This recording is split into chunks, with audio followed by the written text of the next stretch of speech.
This course will open you doors to get to know more about the methodology and how to implement it. It's not gonna be easy, but if you try it, you will fall in love with that, because you will get to know the power of non-formal education. The Human Library Edu is an educational methodology focusing on breaking up the stereotypes. It is based on non-formal education and working with the simple metaphor of a library. Instead of talking about problems, stereotypes and discrimination, just meet your stereotypes and go into an intimate dialogue. Instead of talking about people, talk to people.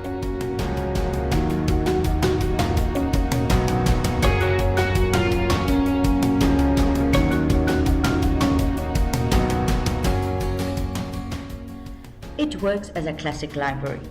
The reader comes into the library, registers and signs the library rules. The librarian introduces some interesting books and shows the catalogue. The reader chooses one book. The librarian takes the reader to reader's room and brings the book. There are just a few differences. The reader has usually 30 minutes to read one book. The book is not a paper book, but a person who is a victim of discrimination or stereotypization. The last thing, you do not pay for borrowing the book. In Human Library, there are three main roles to explain. The reader is a person you choose as a target group. It can be a pupil as well as some adults. The librarian is a main role in between the book and the reader.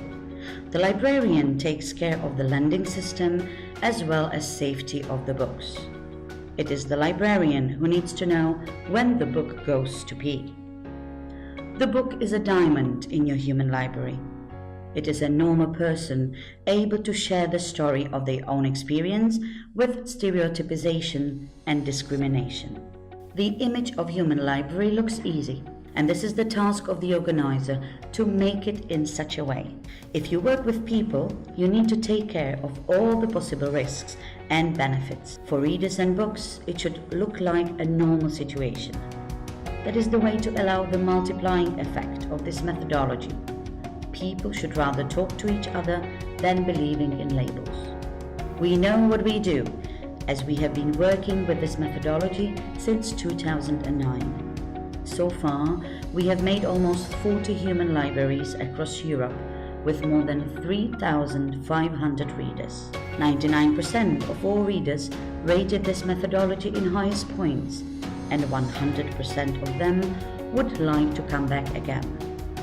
This is why we work with it and why it will make us happy if you start doing it as well. The first use of Human Library was in Denmark in 2000. We did not invent this methodology, but we have been working with it since 2009. It was named Living Library, but after some issues with trademark, the name was changed. The same thing happened last year. That is why we call the methodology Human Library Edu.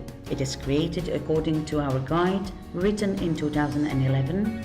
The main reason why we take days off in our regular jobs is mainly because of unbelievable stories of those who participate in human libraries.